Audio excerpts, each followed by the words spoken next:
येत्या जानेवारी महिन्यामध्ये पुण्यामध्ये अखिल भारतीय मराठी साहित्य संमेलनाचं 100वे वर्ष पार पडत आहे आणि त्याच्या सुरुवात झाली नांदी 100व्या साहित्य संमेलनाची। महाराष्ट्र साहित्य परिषदचे अध्यक्ष योगेश सोमण यांच्याशी आपण खास आज बातचीत केली आणि विषय होता आजची तरुणाई, झेनझी पिढी। कारण देशभरामध्ये जगभरामध्ये झेनझी पिढी ही चर्चेत आहे। अनेक राजकारणी त्यांच्याशी वेगवेगळ्या पद्धतीने संवाद साधताय, मात्र एक लेखक, अभ्यासक आणि साहित्यिक म्हणून ते या सगळ्यांकडे कसे पाहतात हे जाणून घेतलंय। उद्या आपण स्वातंत्र्य साजरा करणार आजच्या झेनझी पिढीसाठी स्वातंत्र्य म्हणजे नेमकं काय आणि तुम्हाला काय कसं वाटतं? पहिली गोष्ट, मला जेनझी हे विशेषणच आपल्या भारतीय परंपरेमध्ये नाही, तरुण पिढीसाठी असं आपण म्हणू। नाही, प्रत्येक वेळेला प्रत्येकाच्या ह्याच्यानुसार त्या पिढीच्या ह्याच्यानुसार स्वातंत्र्याच्या कन्सेप्ट वेगळ्या वेगळ्या असतात।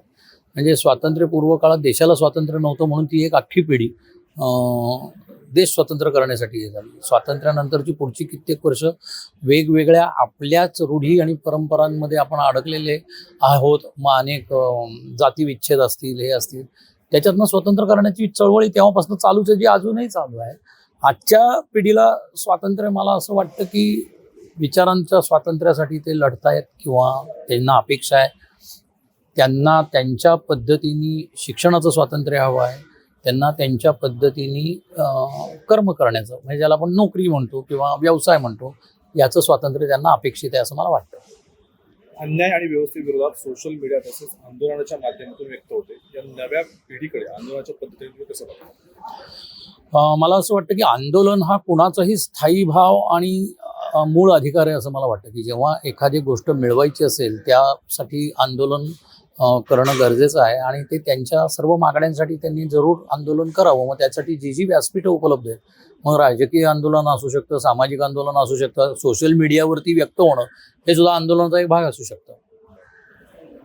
असं वाटतं की पूर्वीच्या पिढ्यांचे आंदोलन आणि आजच्या झेनझीचे आंदोलन यामध्ये मूलभूत फरक कोणता वाटतो? टेक्नॉलॉजी, या पलीकडे काही फरक नाही आहे, कारण मूळ भावना सारखीच आहे ना, टेक्नॉलॉजी बस। लेखक आणि साहित्य म्हणून आजच्या झेनझीची अवस्था आणि प्रश्न विचारण्याची वृत्ती तुम्हाला आशादायक वाटते की चिंतादायक? आशादायक वाटते, नक्कीच। हो, प्रश्न तर विचारलेच पाहिजे, कारण प्रश्न पडतात हेच मला असं वाटतं की तल्लख बुद्धिमत्तेचं किंवा विचार क्षमतेचं लक्षण आहे असं मला स्वतःला वाटतं। त्यामुळे त्यांना प्रश्न पडले पाहिजेत।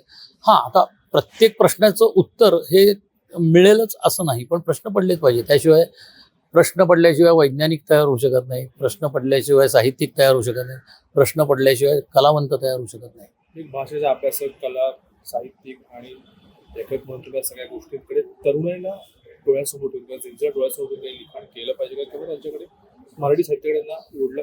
मला असं वाटतं की असं कुणाला काही डोळ्यासमोर ठेवून करत असतं असं मला वाटत नाही। विशेषतः साहित्यिक किंवा ज्याला आपण म्हणतो क्रिएटिव्ह रायटिंग, मग ते नाटक असेल, कादंबरी असेल, काव्य असेल, ते त्यांना त्यावेळेला जे स्फूर्त वाटतं, त्यांच्या मनातली अस्वस्थता, त्यांच्या मनातले अनेक विचार ते व्यक्त करत असतात असं मला वाटतं। ते कुणाला डोळ्यासमोर ठेवून करतात असं नाही मला वाटतं।